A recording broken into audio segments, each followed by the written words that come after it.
YouTube, what's happening? It is Wednesday, May 22nd. There are 15 games in the MLB to talk about. But first, drop a like, subscribe if you haven't, because we're going to recap our record real quick. Yesterday, 8-5 plus 2.9 units. We love to see that. Over the last 7 days, we have gone 52-33. That puts us up 25 units of profit.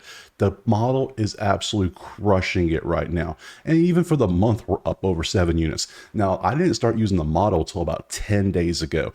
Before that, the other 20 days, I was going off vibes and feels. And, ooh, I like this one. That one feels right. You can see that wasn't working. So I went statistical based data, and it is crushing it right now. My wallet couldn't thank me enough. So let's go ahead and jump into today's games. There's 5-day games. The rest are night games, and we need to get to it quick. First game.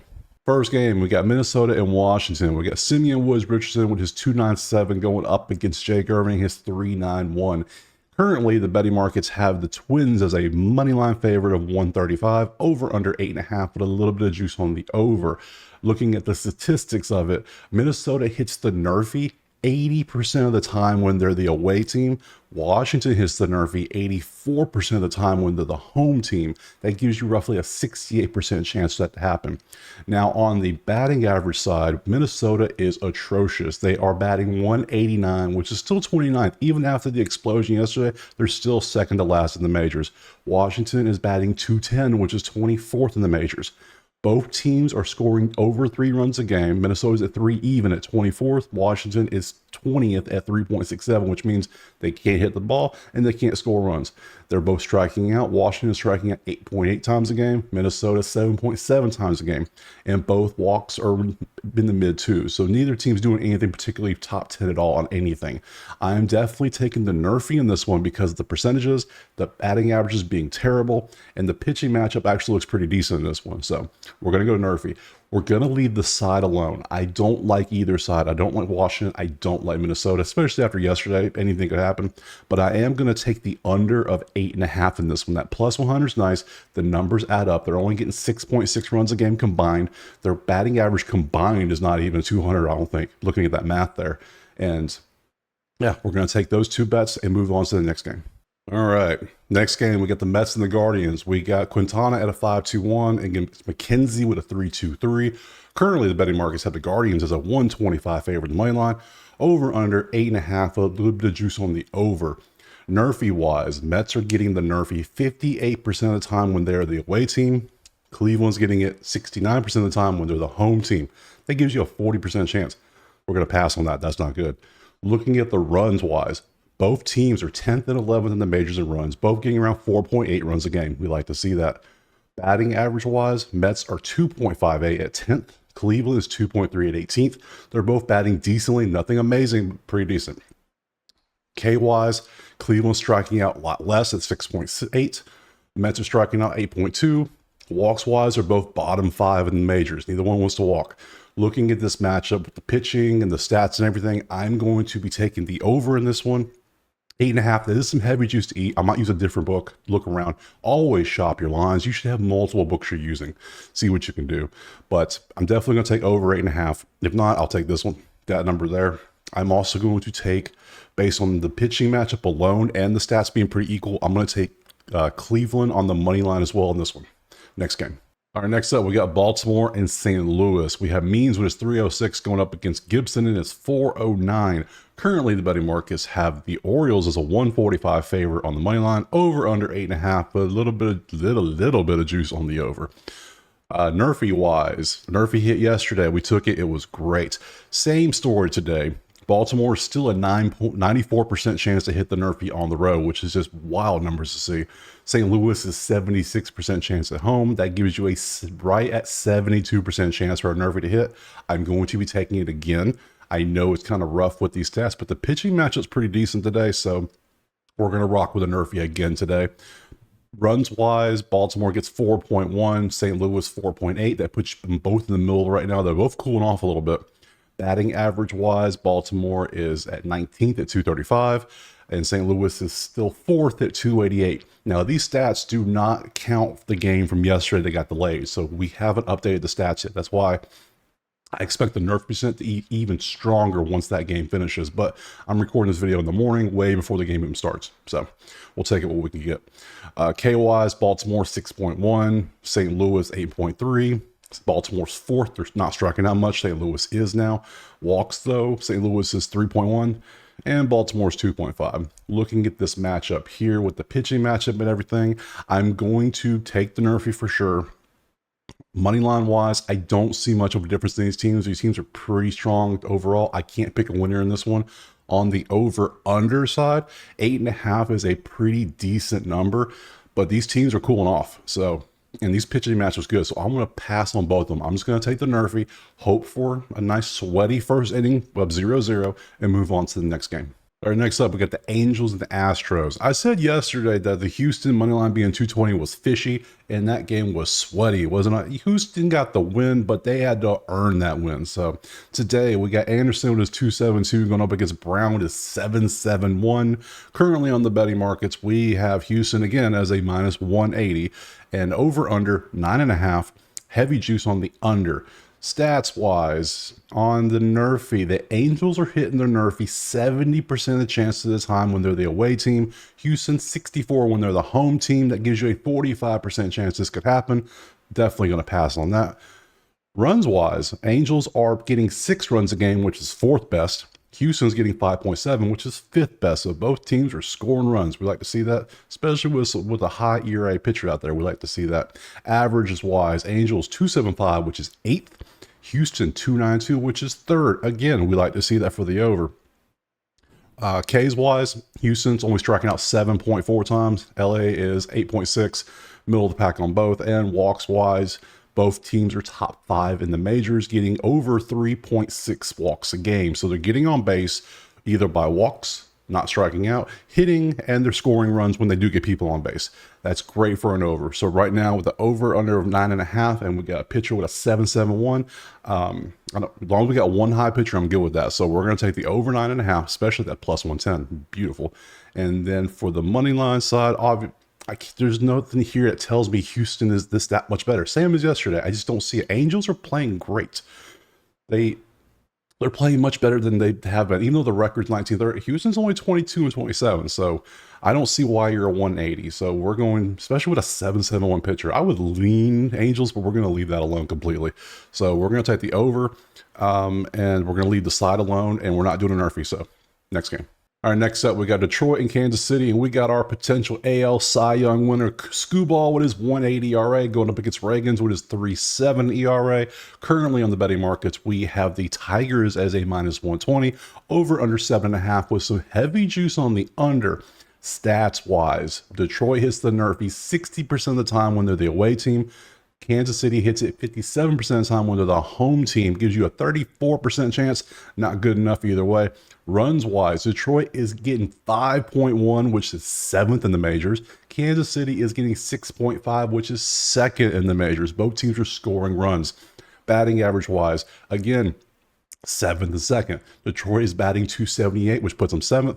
Kansas City 310 average, which puts them at 2nd in the majors. Strikeout wise, Detroit is 8.1, puts them in the middle of the pack. Kansas City 6 strikeouts a game, puts them 2nd best in the majors over the past week. And both teams are 15th and 25th in walks, 2.6 and 2.1. So nothing stands out there. All I'm seeing here is both teams are evenly matched. Both teams they're not striking out. They're hitting the ball, and they're scoring runs. So with the over-under being 7.5, I never want to go against Skubal because dude is a beast. He's 6-0. Come on, let's be honest. And I can't take the side because Kansas City's on fire. I like Skubal, but this is going to be a pass on the side. Over-under 7.5. Skubal could pitch a gem. Reagans could get roughed up, or vice versa. This could be like a 7-5 game. Maybe the bullpens are garbage. Who knows?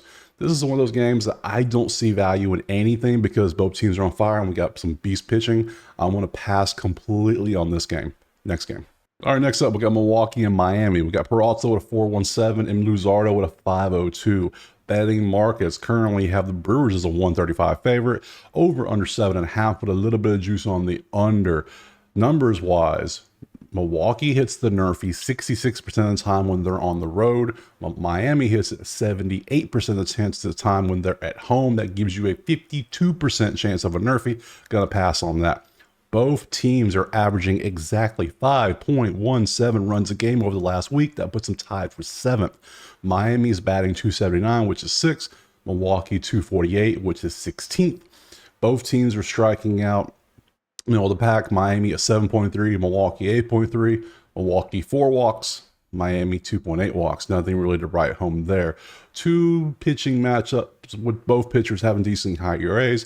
Both teams scoring over 5 runs a game. We have an over-under of 7.5, which is odd. I don't know why. I'm taking the over in this because both teams' bats are pretty hot. They're getting runs across the plate. Both pitchers have decently high ERA, so over 7.5, especially with plus 105, give me that profit. I'll take that. So we'll take the over. Sidewise, I don't think Milwaukee, yeah, they're 28-20, but they struggled with Miami yesterday. I don't know if you saw that game at all, but that was a struggle. Miami 60-34, they're playing better. They're warming up. They're not winning every game, but they're being competitive now, which is they weren't doing a month ago. So I'm going to pass on the side. I just do not trust Milwaukee right now, especially at Miami. So we're going to leave the side alone, take the over, pass on Nerfy. Next game. All right, next up, we got the Padres and the Reds. We got King with a 4.31 going against Martinez with a 4.23. Currently, betting markets have the Padres as a 125 favorite, over under 9.5, with a little bit of juice on the under. Looking at the stats, Nerfy-wise, San Diego, 57% of chance time they hit the Nerfy as the away team. Cincinnati hits the Nerfy 87% of the time as the home team. That gives you a 50% average. We don't like to see that. Moving on from there. Runs wise, San Diego 3, Cincinnati 2.5. They are both struggling. That's 24th and 27th in the majors. Batting average wise, San Diego is batting 257, which is 12th. However, Cincinnati is batting 177. Atrocious. That is dead last in the majors over the last week. They are ice cold. Strikeouts and walks wise, nothing really bright home about, except Cincinnati is striking out an extra 1.5 more strikeouts. That puts them 23rd in the majors. The main thing I'm seeing here is both teams are struggling to score. The over-under is 9.5, but we got some juice on the under, so I'm leaning that. Both pitchers being at 4 ERAs is a little troubling, but King having so many more strikeouts and walks and Cincinnati striking out so much more makes me lean San Diego even harder. But in this one, with both teams being pretty cold, I'm going to pass on the side, but I am going to take that under of 9.5 and hope that both teams continue their ice streaks and move on to the next game.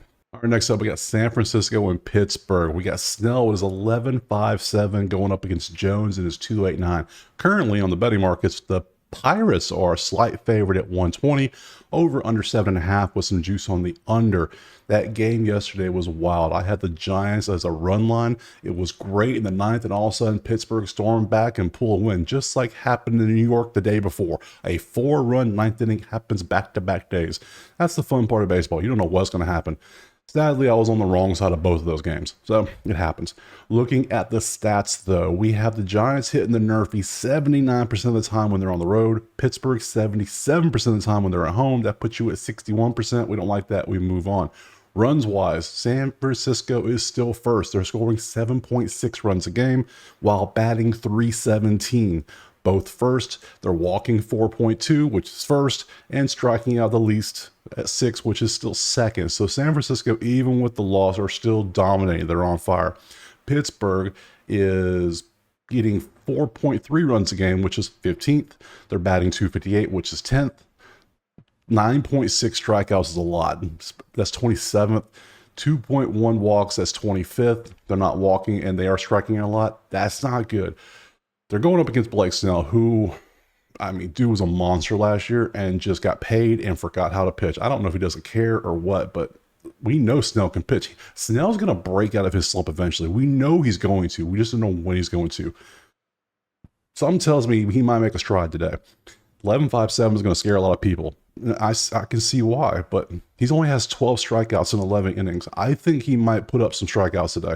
I might lean a Snell strikeout prop, mainly because Pittsburgh's striking out so much, and that's not good. So we're going to lean Snell strikeout prop, which means we're going to take San Francisco money line. Anytime we get plus 100 on a team that's this hot, I'm going to take that as well. Over under, we're going to pass on that. We don't know what we're going to happen there. So next game. Next up, we got Texas and Philadelphia. We got Dunning with his 4.1 ERA going up against Walker with his 4.91 ERA.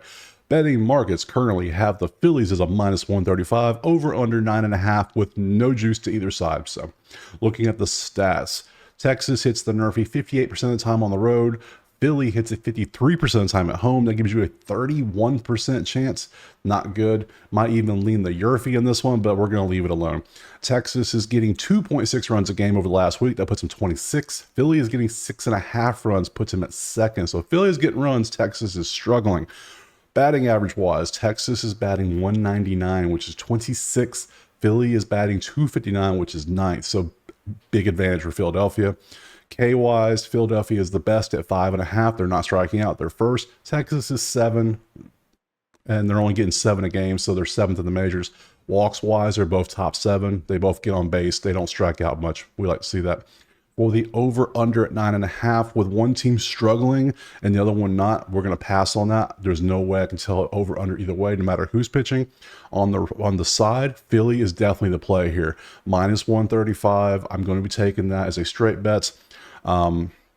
With such a differential in the runs and the batting average, with the pitching being equal, I'm leading Philly run line again, as I did yesterday, and that paid out great. Thankful to the wonderful 8th inning Philadelphia had. And we'll move on to the next game. All right, next up, we got Boston and Tampa Bay. We got Bello with his 3.96 going up against Pepio with his 3.68 ERA. Currently, betting markets have the Rays as a slight favorite at 125. Over under 7.5 with a little bit of juice on the over. Looking at the stats, Nerfy-wise, Boston hits Nerfy 73% of the time on the road. Tampa, 71% chance at home. That gives you 52%. We don't like that. Moving on. Boston is scoring 5.2 runs a game over the last week, puts him 6th. Tampa is struggling at 3.4 runs, puts him at 23rd. Batting average, Boston is at 2.56, which puts him 13th. Tampa at 2.12, puts him at 23rd. Both teams are striking out a lot. Tampa is striking out 10 times a game, which puts him at 28th. Boston's a little better at 8.5, puts him about 20th. Boston is not walking much at 2.2. Tampa's 9th in the majors at 2.8. So looking at the stats here, we got a pitching matchup of a couple guys in their 3s. We got an over under 7.5. I don't like that either way, with one team absolutely struggling and one team kind of hot. I do lean Boston on the money line, and I will be taking that because the stats tell me to take it. The numbers are better. I got plus money as well. We're going to ride Boston money line because Tampa is struggling to hit the ball. We're going to leave the side alone, and we're not playing the Nerfy. So Boston money line, next one. All right, next up, we got Seattle and the New York Yankees. We got Miller with his 3.08 going up against Cortez with his 3.56. Currently on the betting market, we have the Yankees as a 155. Over under 8.5 with some juice on the under. Nerfy-wise, Seattle hits the Nerfy 79% of the time as the away team. New York hits the Nerfy 54% of the time as the home team. Gives you a 42-ish% chance. Pass on that. Run-wise, Seattle gets 4 runs a game, which is good for 17th. Yankees 4.7, which is good for 13th. Batting average, Seattle 2.55, which is middle of the pack. Yankees are 2.80, puts them at 5th. So the advantage New York there on the batting. Strikeout wise, New York is only striking out 7.4, which is 11th. Seattle is 8.6, which is 21st. And both teams are around 2.6 on walks, right in the middle of the pack. With this matchup being so similar on there, the over under 8.5 does not appeal to me at all. Both teams are getting 8.7 runs. Both pitchers seem pretty decent here, so I'm going to pass on that. The only key advantage is New York's batting average is a little bit higher. Same thing on the money line side. I don't see an advantage in this game. Both teams are playing so equally. I don't see how Yankees are a 155 average. We're going to pass on everything in this game and move on to the next one. All right, next up, we got the White Sox and the Blue Jays. We got Nostrini with a 7.88, even though it's only over 8 innings, going up against Bassett with his 5.03 over a whole lot more innings. Currently on the betting markets, we have the Blue Jays as a 250 favorite, over under 8.5 with some decent juice on the under. Looking at the stats here, Chicago hits the Nerfy 80% of the time when they're the away team. Toronto hits it 82% of the time when they're the home team. That gives you a 66% chance. We might lean the Nerfy in this one. Runs wise, Chicago is scoring 2.5 runs a game, good for 27th. Toronto is scoring 3.3, good for 18th. Batting average, 234 for Chicago at 20th. Toronto, 209 at 25th, both in the bottom 10. Strikeouts wise, Toronto is 6.5. That puts them at fifth. They're not striking out, but they are. The White Sox are striking out 9.1 times, which is 26. So that's a lot. That's a big difference. Walks wise, they're right the same. 2.6 average, right in the middle of the pack. With two pitchers giving up a lot of runs in this one, over under 8.5 is looking pretty nice. However, both teams are struggling to get runs, and they're both struggling to hit the ball. So we're going to pass on the over-under. The Nerfy might be in play, but it does scare me with both these pitchers having such high ERAs because we know nothing about Nastrini. He's pitched 8 innings, he struck out 8, walked 7, and he has a 7.88 with a 2 whip. That's terrible. Bassett, not much better. We know what Bassett is, though. So this game, I have a feeling something weird might happen. We're going to pass completely on this game on every angle because there's other games to pick from. So pass, next game. All right, next up, we got Atlanta and Chicago. We got Free with a 3.81 going up against Steele with a 5.21. Currently, betting markets have the Braves as a 135 favorite, over under 8.5 with some juice on the over. Current stats-wise, Atlanta hits the Nerfy 81% of the time when they're on the road. Chicago 70.8% of the time at home. That gives you 57-ish%. Pass on that. Now, the run-wise, these stats are wild. Cubs are getting 3.5 runs, which is 22nd, which is a little surprising. However, Atlanta is getting 2.33 runs a game over the past week. That is dead last in the majors. That is 30th. The super team is not super right now. Batting average 229 for Atlanta, which is 21st. Cubs 198, which is 27th. They both are in the bottom 5 in strikeouts at 10.5 and 9. Atlanta has 10.5, and they both are mid-range on walks. Cubs are doing a little bit better, about an extra walk a game. Both teams are struggling to hit right now. Yesterday's over-under in this game was 10.5, and it ended up, I believe, 4-3. So these two pitchers are not bad. They're decent. I'm leaning the under of 8.5, even though it's minus 105, because I'm going to go strictly with the numbers. It feels weird to bet against Atlanta's offense because right now there is no offense. They are dead last in runs for a reason. We take statistical plays here. The numbers scream take the under. So that's what we're going to do. We're going to take the under in this game. Side-wise, I'm not touching the side. Both teams are struggling. Nothing stands out here. They're not bad enough to take a Nerfy. I just don't trust them that much. So we'll take the under 8.5 and move on to the next game. All right, next up, we got the Rockies and the Athletics. We got Gomber with his 302 against Spence with his 390. Currently in the betting markets, we have the Athletics as a 135 favorite at home, over under 7.5 with some juice on the over. Yesterday, we played the Nerfy in this one. I watched it on my phone, and I watched Colorado hit a 2-run bomb in the top of the first. It's going to happen. Even though it was only a 72% chance, it was still like, oh, a little heartbreaking to watch, but it happens. Today, though, Nerfy chance, not changing. 78% of the time, Colorado hits the Nerfy on the road. Oakland hits the Nerfy themselves 91% of the time at home. That gives you a 72% chance. That means we're doing it again. We're taking the Nerfy in this one. Runs-wise, Colorado's getting 4.4 runs a game at 14th best. Oakland is getting 2.5, which puts them at 27th. Oakland is starting to fall back into last year. Oakland status is not good. They're 20 and 30. They might be 20 and 40 before they're 25 and 40. You know what I'm saying? Batting average wise, Colorado 246 puts them at 17th. Oakland 198, 27th. Oakland striking out like crazy. 10.8 strikeouts puts them dead last in the majors at 30th. Colorado's only striking out 7.4, and they're both 22 and 23 in walks at 2.3, 2.4 range. Both pitchers, decent matchup. I said we're already taking the Nerfy. I don't see why Oakland's favored. I just don't see it at all. Colorado was on fire, but they have cooled off massively in this one. I don't understand the over/under of 7.5 with both teams playing like this. I would pass on the over/under because I don't like the way the matchup looks with the numbers and everything. Sidewise, I initially lean Colorado because Gomber's not that bad of a pitcher. He pitches decently.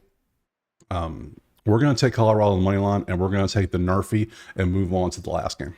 All right, last game. We got Arizona and the Dodgers. We got Nelson with a 706 going up against Glasnow and a 290. Currently on the betting markets, we have the Dodgers as a 275 favorite on the money line, over under 8.5 with some juice on the under. Nerfy wise, Arizona hits the Nerfy 70% of the time on the road. Dodgers 53% of the time at home. That gives you a 38% chance. Don't like that. Runs wise, Arizona at 3.6 LA at 3.7. That puts them 20th and 19th overall in runs, both kind of struggling in that department. Batting average wise, Arizona's dead middle of the pack at 15th at 254. Dodgers are 22nd at 215. Both teams are same middle of the pack on strikeouts at 7.5 to 8.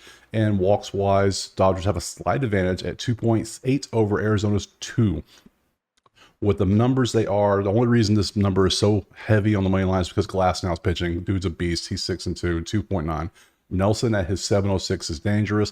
I think I'm going to lean with the numbers the way they are. I don't see a definite run line here. I can see the Dodgers in a money line parlay way, but other than that, I don't see much there. Over under, I don't like this one at all. This one's going to be Dodgers money line parlay, but other than that, it's just going to be a pass.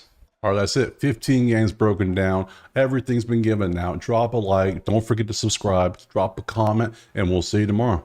Peace.